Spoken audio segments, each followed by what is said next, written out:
In a year of isolation and pain, book sales are up as adults and children have turned to reading for distraction, understanding, and sheer pleasure.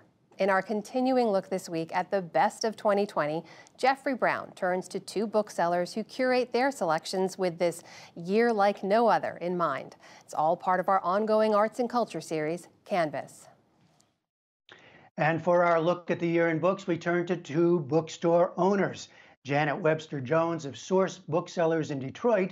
We featured her recently in a look at the plight of independent booksellers. And Ann Patchett is co-owner of Parnassus Books in Nashville. And of course, one of our leading writers. Her recent novel is The Dutch House. It's nice to see both of you. It's really nice to see both of you in your t-shirts. Janet, let me just start with you before we get to our list.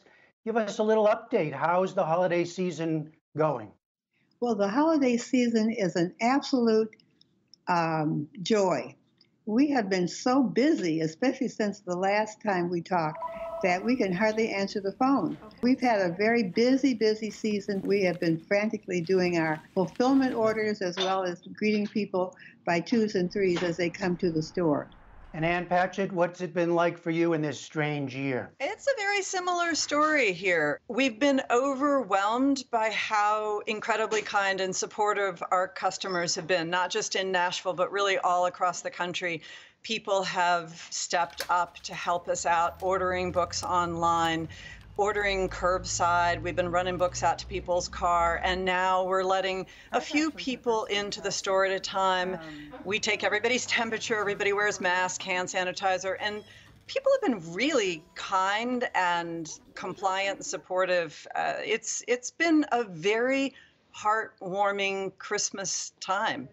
All right, so let's look at some of the most important or favorite books of the year, and you both nicely packaged our first round in a package of three. Janet, why don't you start? All of your books, you told me, have the word rise in it. Tell us about them.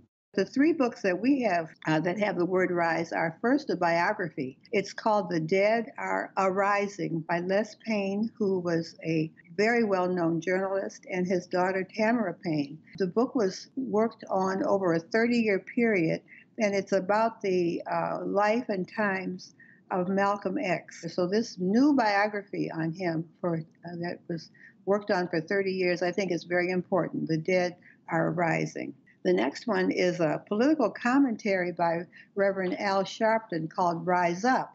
And this book is a book of choice making, he says, that readers are led to understand that we are in a crossroads in our political development, sort of like our social development or our emotional development. Well, we're as a country in a political development where we must choose to live out the meaning of the title, Rise Up. And the third one is a cookbook, and it's a historical and contemporary history. It's called The Rise by Chef Marcus Samuelsson, who I know has been on your show, Jeffrey, and he was so good. I loved hearing him. The book is beautiful and insightful, and is one that we highly recommend for people. So those are my three books of Rise that have Rise in the title, which seems to be the message that we have to rise up and change the way we live and think.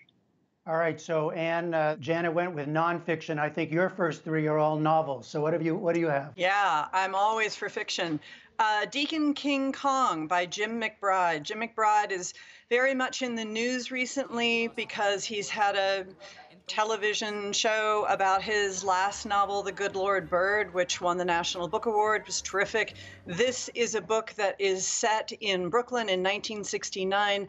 A character named Sportcoat, who is a bad alcoholic, shoots a drug dealer in the projects where he lives and has no memory of it. Sportcoat has both the worst luck and the best luck of any character I've about ever seen in literature. And this story follows what happens when everyone's trying to catch up with him.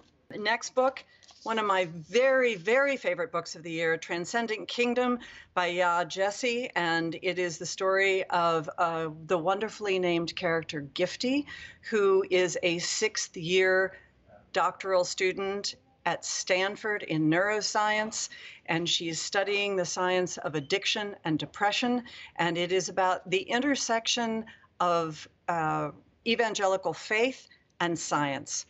in how she's trying to solve the problems of her own life.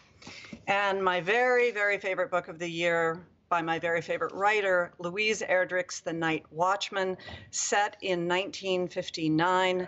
This is the story that's loosely based on Louise's own grandfather and how he tries to save the Ojibwe Nation by making sure that a termination contract on Native American treaties doesn't go through the U.S. government. This is such a hopeful book, and really all three of these novels are about one person making a difference in the world and changing the outcome of fate for a lot of people. There was a book that I know you both loved. Now, Janet, you can start on this. It's called Black Bottom Saints, a historical novel by Alice Randall. Janet, tell us about it.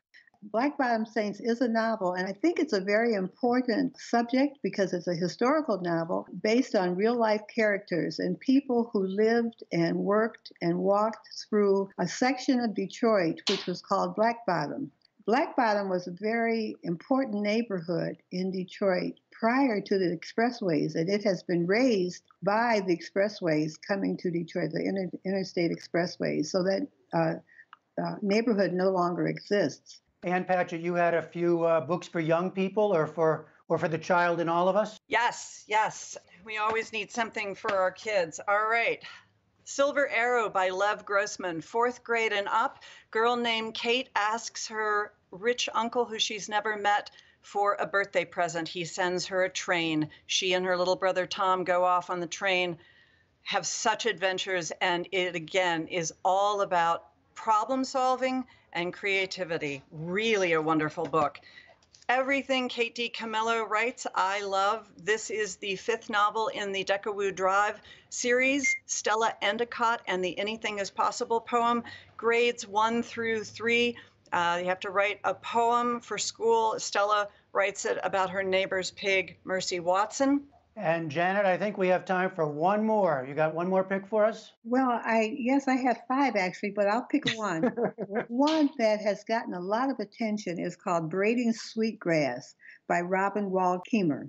This book, Braiding Sweetgrass, has, I believe, changed the lives of a lot of people because we've had people come in the store to say, I read this book, I've given it away, and I want to buy more and give them away. So this is Braiding Sweetgrass. Janet Webster Jones of Source Booksellers in Detroit, Ann Patchett of Parnassus Books in Nashville. Thank you both very much. Thank you. Thank you, Jeff. And on the NewsHour online right now, we're looking ahead to the new year and asking viewers like you to share what resolutions you're setting for 2021, if any. We spoke to experts on how to set your intentions, so go online and join the conversation. That's on our website, pbs.org/newshour.